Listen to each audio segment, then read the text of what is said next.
Mantan pejabat Kementerian Keuangan Rafael Alun Trisambodo kini makin nelangsa.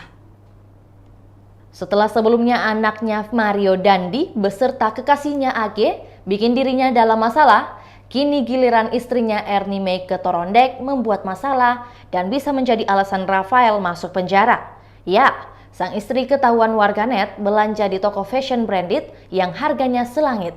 Hal tersebut terlihat dari foto yang diunggah Ernie Meike di media sosialnya tampak mengunjungi sejumlah toko Gucci dan Louis Vuitton. Hal itu menyulut emosi warganet dan terendus pihak Komisi Pemberantasan Korupsi.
Itulah tadi berita hot news kita pada hari ini. Saksikan berita hot news lainnya hanya di kanal YouTube dan Facebook Tribun Timur.